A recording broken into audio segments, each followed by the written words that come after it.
The name of this show is Taking Care of Business. Emma, what does it mean to you to take care of business? So I think for me, it's about leading a company, leading a business where you're making a difference, that you are building something that is fair, that is sustainable, where people can thrive.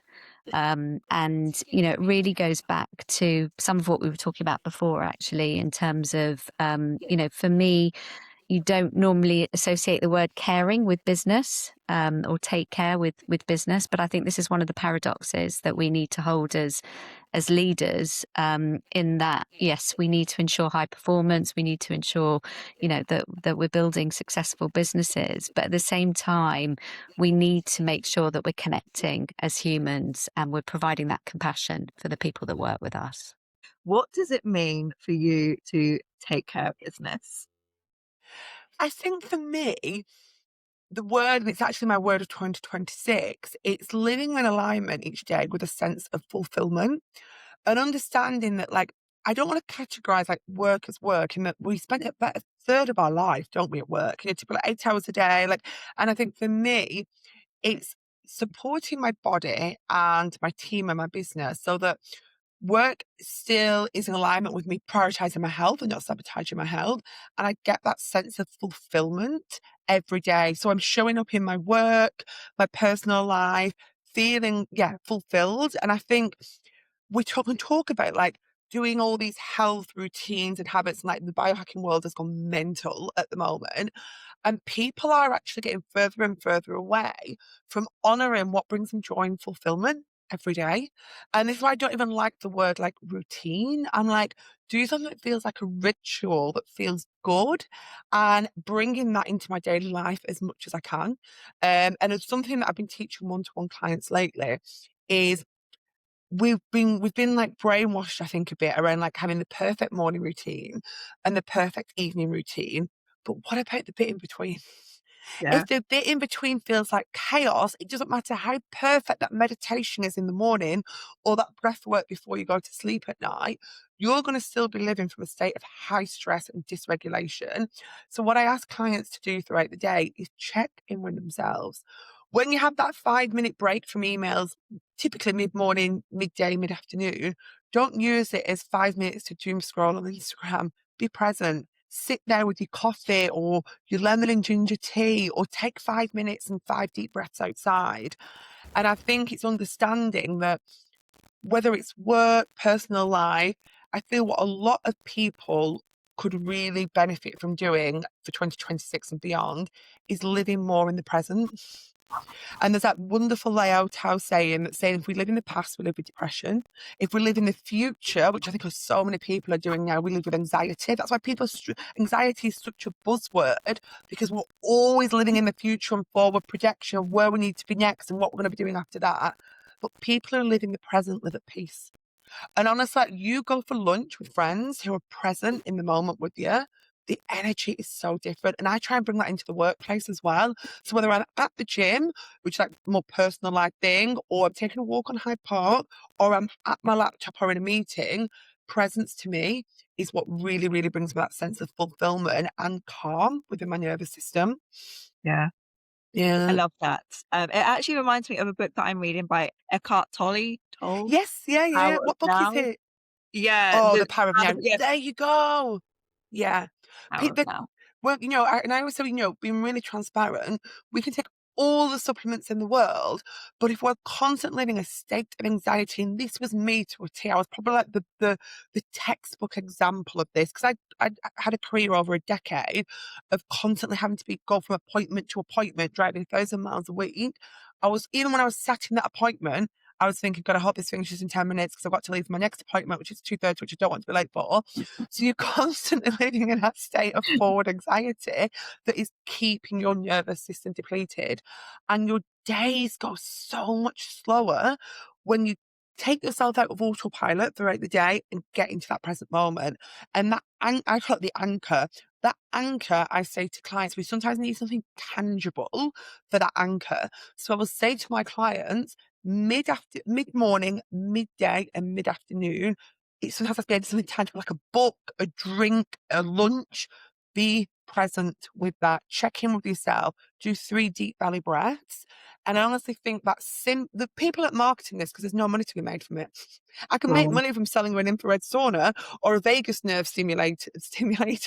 But if I just tell you to take moments 3 times throughout the day to be really present with yourself, how am I going to make money out of that? When really this is one of the most transformative things people living in the modern world can do. And especially bringing that into your working life as well. Really, really powerful. What does it mean for you to take care of business?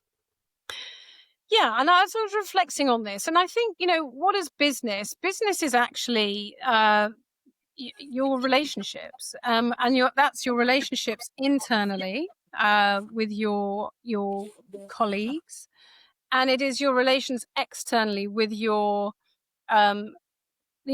those who are seeking funding, but also the providers of other services. And it's one of the things, it's just little things like, when I was a child, it used to make me very aggravated after Christmas to have to write a thank you letter to an aunt for sending a gift that I wasn't massively keen on, but it was the right thing to do. And it's about that maintaining of contact with people.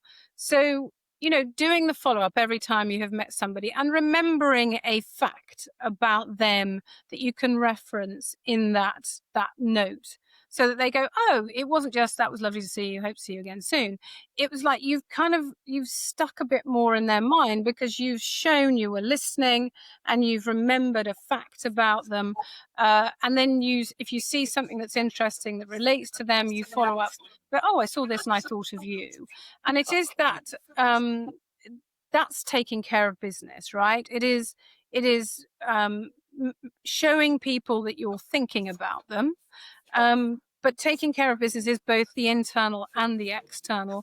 And it's all about the relationships. This all boils down to human relationships in the end, particularly with what we do. We are not selling cars. We are not selling a thing. We're selling money, which sounds like a weird thing to say, right? But and people don't just choose based on price. They choose based on what is your reputation about how you are to work with. How do you behave to all levels of staff? Really, really important, from the person you first meet on the reception all the way through to the senior person. All of these things are what's really important. And I think it's those relationships which it is so important that you look after. And that, for me, is taking care of business. So, Steph, what does taking care of business mean to you? I would say from a personal level, it's some of the things that you mentioned there, eating well. I try to exercise regularly.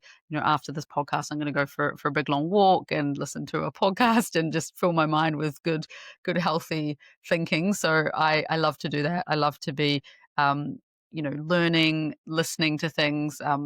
Big podcast fan, as I'm sure lots of people listening to this are. And so my favorite thing to do is go for a big long walk and just listen to something really interesting and thought-provoking, or something I can learn from. So on a personal level, that's really important for me, spending time with my family. I spend a lot of time back in New Zealand now where my parents are. They're retired, and it's just so wonderful after 17 years in the UK to be able to come back and spend time with them. So yeah, family, health, wellness, that stuff's really important to me. And from a business standpoint, as in my own business, I taking care of businesses is taking care of my clients. Once someone joins my program, I am so invested in getting them into their next role. And I really mean that in the sense that that's what brings me joy. Someone said to me once, like, why don't you just sell your program as just like content online, like just a video that people can watch? And I was like, but then I wouldn't get to know my clients. I wouldn't be on the journey with them. Like, I genuinely love like being on the journey with someone. And when they get to the end of that, having them get a job that they then love is the best feeling in the world. I can't even tell. I think it's even better than when I got my job at Apple, which was unbelievable. I have had clients that have really hated their jobs or have never had a job that they love. I had one client the other day tell me that she thought I was, I can swear on here, but she said, I thought you were full of shit when you told me that people wake up on Monday morning and love their job. And I thought you were full of shit when you said that there's people who want to go into the office, because she hated going into the office. And she now works at Lego. Lego, by all accounts, is a fantastic employer. She loves her team. She loves going into the office. She told me she goes in on Fridays, even though they're hybrid. You don't have to go in on Fridays, but she's like, my team's a vibe. A lot of them go on Fridays because they like to go into the office. I go on Fridays because it's just better than being at home by myself. And she's like, I just thought that you were full of shit. I didn't think that you could love jobs like this. And she's like, it's just amazing. And having her tell me that just makes me so happy. And it just drives me to want all of my clients to find that. And I want that for everyone. I want everyone to find a place that they love, where they wake up, they go to work, they feel really passionate about what they're doing, they feel happy. Because unless you have a trust fund, and I don't have that, you're going to have to work. Like I had to work, most people have to work. So why not wake up and go to something that you really love and believe in? And I know that it sounds really idealistic, but I promise you there is stuff out there for everyone. I have had so many people join my program and not believe that that's possible for them, and now be in jobs they love and on the path with their career that they've always wanted. And it's just something I feel really passionate about. So from a business perspective, making sure my clients get to where they want to go is taking care of business for me. What does taking care of business mean to you? Taking care of business to me is about leading with purpose, integrity, elegance, and relentless intent, or that laser sharp focus that you've talked about. You have to show up, you have to build with depth, you have to make room for humanity, you have to always give back as well. And I'm massive about that. And you have to own your narrative, own your space, and own your journey. Everything that comes along with it. That's what taking care of business is.